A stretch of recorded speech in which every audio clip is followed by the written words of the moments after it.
Please be seated. Good morning. We are here for oral argument in Minor v. Minor.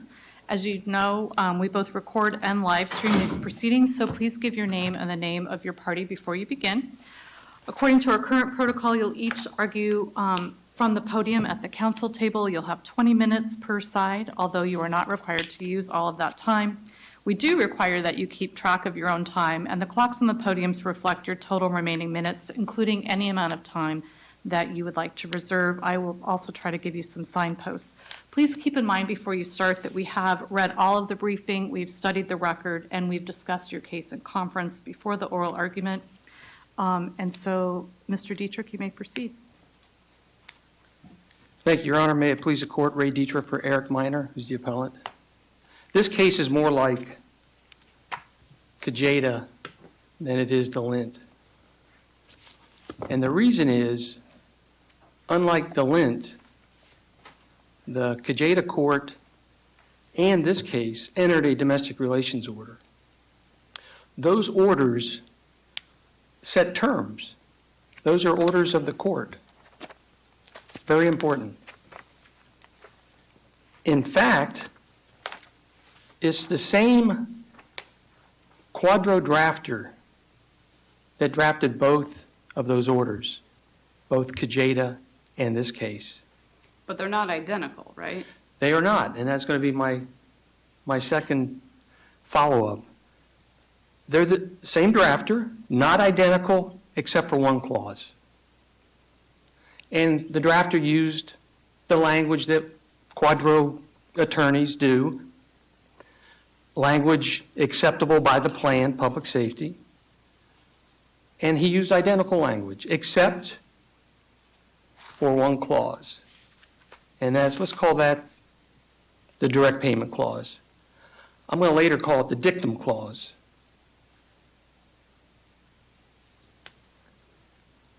I'm sorry, counsel, you said the dictum clause? Dictum. What was the purpose of including that clause? Well, we don't have it in the decree. So to me, it's a little bit of post-decree coaching by the drafter because direct payments weren't in the decree. So the order came after, and it was a way to provide some wiggle room, in my opinion, on giving the former spouse another way to get at those public safety benefits. Did the parties know at that time that whether a husband would be retiring early or not, or at the time that the plan matured? I don't know, but the plan calls for normal retirement at 20 years. Eric's at 21 today. You said the cash payments weren't included in the decree, but certainly the decree did not preclude the fact that if he didn't retire at his earliest available retirement date, that cash payments could certainly have been requested by the wife in this case. I don't think we need to go there. I know there's a waiver issue that was raised. Well, you're the one who said that cash payments, as if it were something that we should rely on, that cash payments weren't recognized in the decree. They weren't, meaning... They weren't, but they weren't precluded in the decree. There's no time and manner language in the decree that would preclude the idea that the decree prevents cash payments. That is absolutely true. The problem is this DRO came in and then set the terms to the timing, source, and form of payment. That set the terms. So even though you could say it was vague, it didn't preclude it. I don't think we need to go to a waiver issue. You're the one who raised the fact that CALSH wasn't mentioned in the decree. I did. wanted to know if there was something legally that we needed to consider in that statement. Well, my point is that the decree is consistent with the DRO because the decree actually picked a specific attorney to do the drafting of the DRO. You're right, there was no CALSH payments, no direct payment. That came after. That's in the DRO. And the reason I say we don't have to address the waiver is because the domestic relations order in the timeline came after the decree and set the terms of the source, timing, and form, meaning paid from the plan at the retirement of Eric Minor and in the form permitted by the plan, direct payments, rollover, et cetera, whatever they permit. So those terms control, and the reason I say they're dictum, just by definition, Dictum is, and I don't have to tell the court because you use it often, it's unnecessary for the holding. Unnecessary for two reasons. Number one, it's dictum to the plan under 38860 when they review these domestic relations order. That plan blue line that. You could have put just about anything you wanted in there. It is uncontrolling to set the timing, form of the benefits, source, timing, and form. The plan blue line that. So it's unnecessary for the plan, and if it's unnecessary, it's dictum to the plan. For us, I think it's unnecessary because the court set the terms in the domestic relations order. So what we have here, in my opinion, Your Honor, is we have a party, a former spouse, that wants it both ways. You give me my award and you set the terms, and that's ordered by the court. It's an order, domestic relations order set by the court. But if things change later, what I've been told, I can come back and get these direct payments.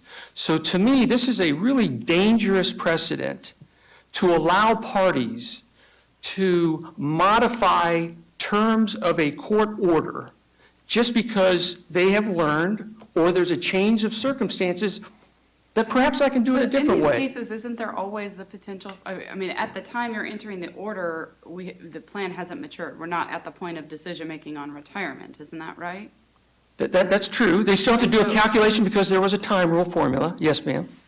Okay, that's not what I was saying. I'm saying at the time, unless I'm mistaken, at the time this order was entered, the husband was still working and had not yet reached the date where this issue would be live. Whether or not the former spouse is entitled to Kelch payments is not a live issue until husband chooses not to retire at the earliest possible date. That would be a true statement. Yes, ma'am. So to me, when I read this, you say, and it's an interesting point, that it's dictum to the plan, because as far as the plan knows, what's in front of them is that they have same time, same manner.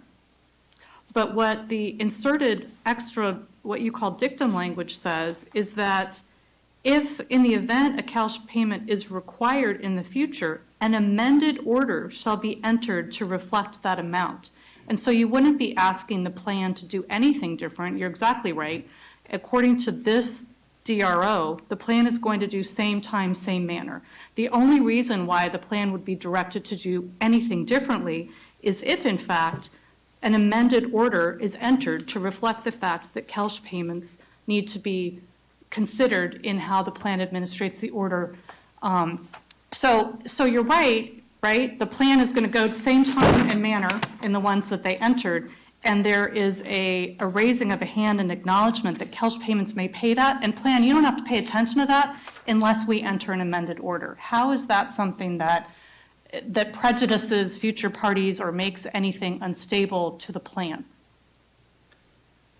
I think it addresses the finality of property settlement, that the court has ordered. It's a good point, Your Honor. But the court has entered the terms. It's consistent with the decree.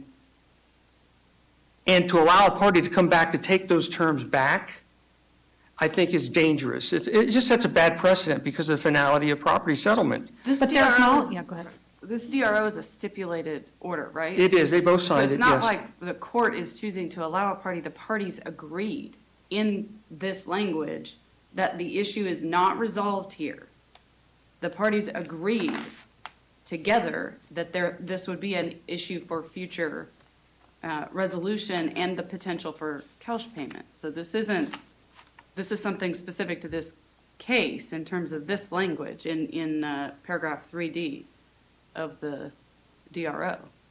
Well, it is specific to this case, that language in the domestic relations order. Right. So this is not a parade of horribles that's going to happen if this court affirms the trial court's enforcement of the language that the parties agreed to enter. Well, I think to have any kind of wiggle room language is what would set the bad precedent, to allow parties to come back and change But your what has client already been signed on to this wiggle room language. Again, this isn't something that the court created the Superior Court said, I'm not really sure what to do, and I'm going to add language in here that says, hey, you haven't really accounted for Kelch payments, so I'm going to say that the order may need to be amended in the future if you ever come back for Kelch. This is something your client signed his name to, and if he didn't think it was appropriate, that an amended order may be something that the court could enter in the future if Kelch payments were ordered in the Superior Court, he signed it. The court also, though, Your Honor, limited its own jurisdiction in paragraph 11 for the purpose of establishing and maintaining his acceptance to the system. Wait, before we move on to the issue of jurisdiction, let's kind of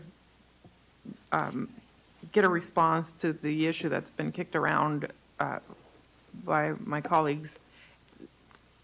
You do acknowledge that by signing on to this stipulated order, your client accepted that this Kelch payment issue could be litigated in the future.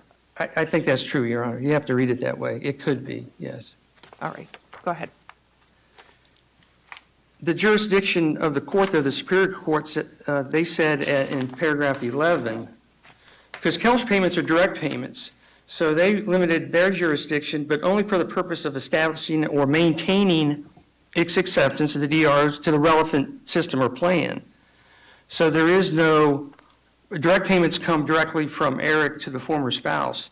So to me, they're sort of limiting what they can do when payments come directly from the plan, so that's an issue as well. And is that not addressed in the fact that the parties have contemplated that an amendment order would need to be created to reflect Kelch payments? I mean, I understand that, I can see this. This is the standard language that would come from PSPRS to say, here's what a quadro should look like, and we would approve it. And they insert language in the middle of it, and then don't account for it in other places in the order itself. But they are saying something more specific, which is that in this area for Kelch payments, an amended order may need to be created. Would the court somehow not have jurisdiction to sign that amended order that the parties create because paragraph 11 exists?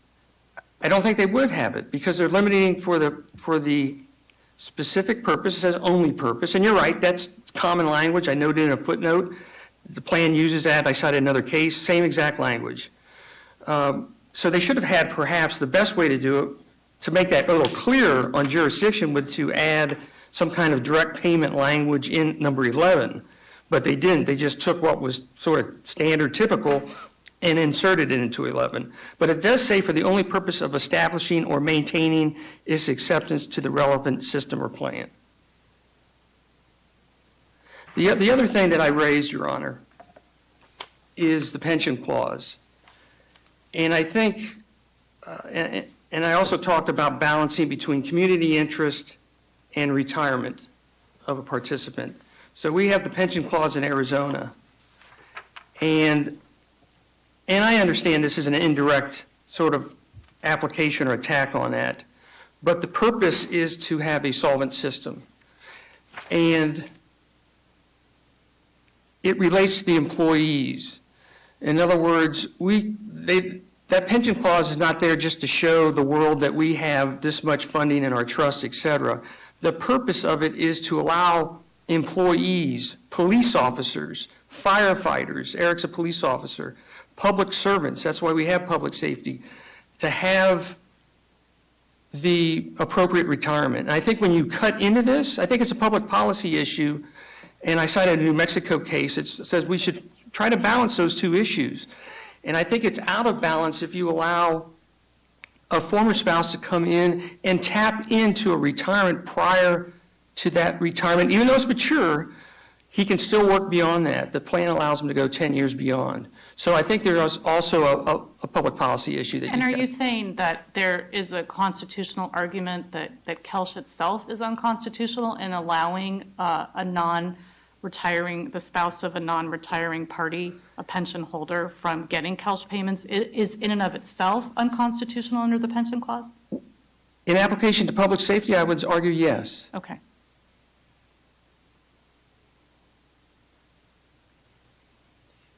I guess, counsel, I'm still trying to wrap my mind around this argument, and how exactly is it that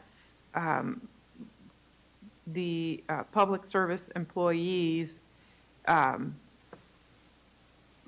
interest in his retirement would be impaired if he starts making direct payments to an ex-spouse who Because has to it's- wait yeah. for him to retire. Because it's diluting his retirement. And the pension clause prevents, How so? Doesn't she have an interest in that retirement? she does, but again, I think we have to balance his retirement as a public servant with her interest in community property. How long can he work past his He- earliest 10. retirement date? 10 passed, 10 years? 10 passed, yes ma'am, 10 years. And so you're saying that her interest in having payments for those 10 years is less than his interest in continuing to work and contribute to the plan? Yes ma'am. And I think it's so, impairing his retirement as a public servant under the public safety plan. but he's still working and contributing to his retirement, and she's not gaining a benefit for that additional.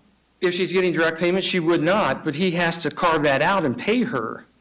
So it sort of defeats the purpose of continuing to work if you have to divide up half the plan and pay that out.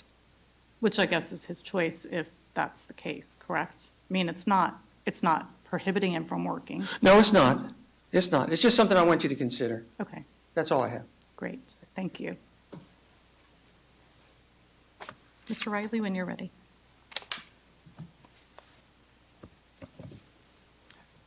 Good day. May it please the court. My name is Daniel Riley, and I represent the appellee, Angela Sokol, in this case. And this should be a simple case involving nothing more than the interpretation of a domestic relations order and a divorce decree.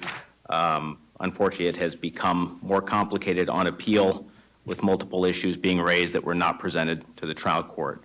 What the trial court did in this case was exactly what I proposed. It looked at the domestic relations order and the decree to determine whether or not those two documents waive my client's right to assert a claim for Kelsch payments. In doing so, the trial court applied what we call the Kelsch trilogy.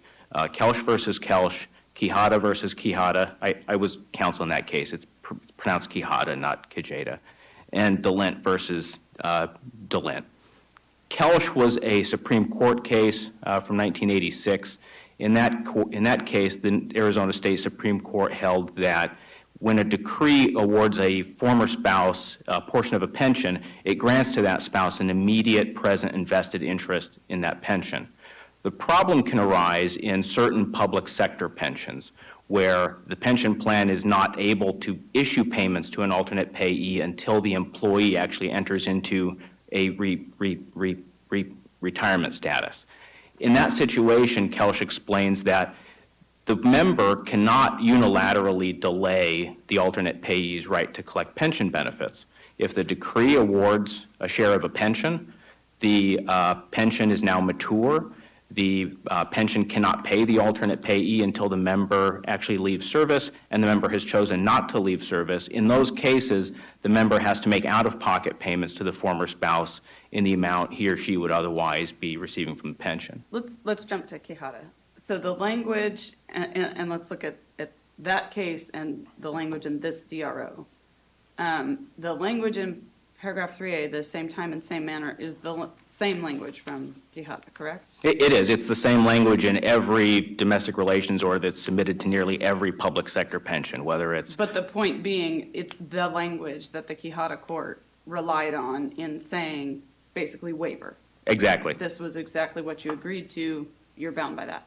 But the Quijada, throughout the decision, the court in Quijada is very careful to note that time and manner clause was in the decree and the domestic relations order. And that distinction is very important because that language is mandatory language for a domestic relations order.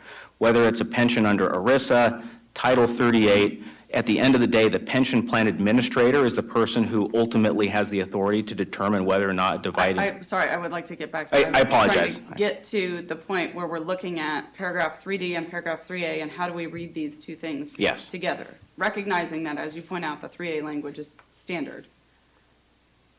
The 3D language, perhaps not a model of clarity, seems, at least under one reading, to be merely a preservation of the ability to engage in a future dispute, a future litigation over the Kelsch payment issue. but not necessarily, I mean, it explicitly doesn't go one way or the other. So is there a way in which we read these two paragraphs together to say, sure, you can come back later, assuming this retirement issue does pop up because it's not yet live. Once it becomes live, then the court looks to the operative language in the DRO, and that operative language is the operative language that the court in Quijada relied on. So is that, talk to me about why you would disagree with that, Anna. I would disagree with that because the plain language of paragraph 3D states that the Kelch issue is not resolved here, nor shall any provision in this order be construed in favor of one party or the other if a legal determination is sought. So that's another provision. So this is specifically stating that no provision in this order should be interpreted for or against any party in any. But so the proposed analysis that I suggested, is that really construing language in one direction or the other, or is it just merely interpreting the plain language? I mean, certainly this provision wouldn't be read to say you can't look at the language at all because to interpret it is to come out one way or the other. Right. I think the safest path forward would be for the trial court to look at the language in the decree. And if there is a time and manner clause in the decree, then under the Quijada case, then They would have been bound. Then it's waived. The person would be bound by that. And the reason why it's important, whether it's in the decree or the DRO, is that you can negotiate for it in the decree. You don't have the opportunity to negotiate for it in the domestic relations order. It has to be in there, or the plan will not implement it, even if the trial court signs off on it.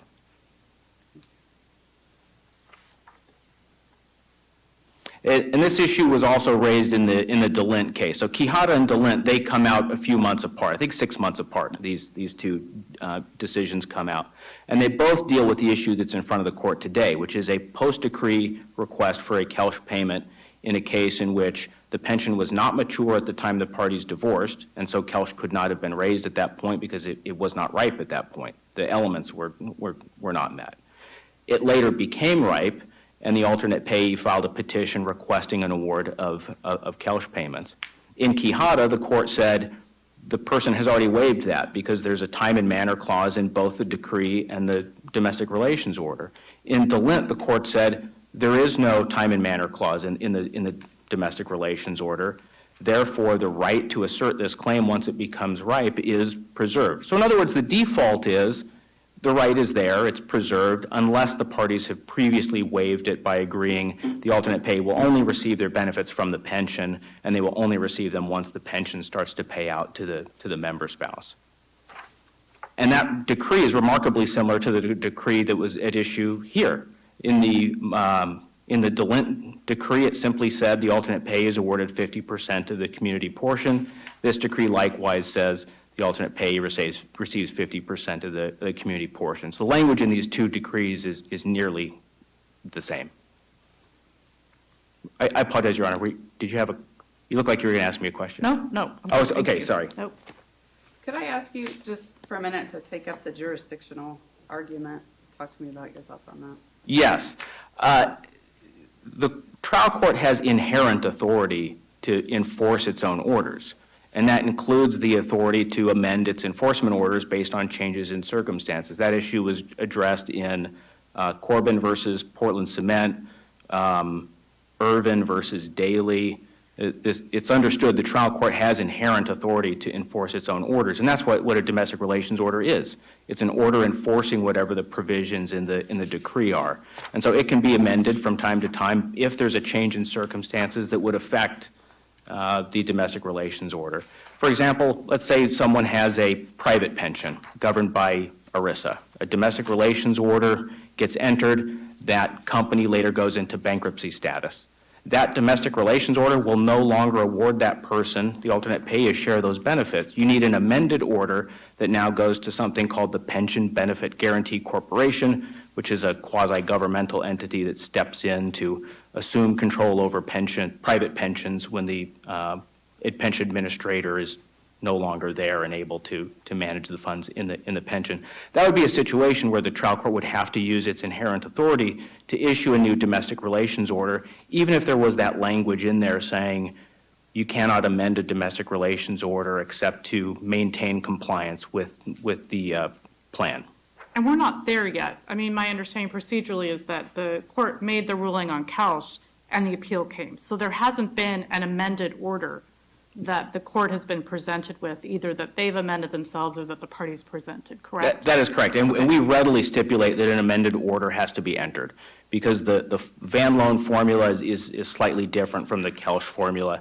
Van Loan is the court uses different terminology. It's sometimes called a Van Loan formula, sometimes called a time rule formula. It's essentially just a ratio of the time the parties were married divided by the total time paid into the pension. But I'm saying we don't even have an amended order yet that the court has somehow signed or adopted. We're just at the point of they've ruled that a Kelsch payment is appropriate, numbered that, valued that, and then the appeal came. Exactly. Or it came before, I understand, and then went back for the number. But we don't have an amended order before us. That is correct. That would be the next step at the trial court level, would be to enter an amended domestic relations order, applying a Kelsch formula, and also waiving my client's right to what's called the Deferred Retirement Option Program. That issue was addressed in Lambert versus Sheets. Obviously, we're not asking that my client be able to double dip here with Kelsch payments and an interest in the drop program.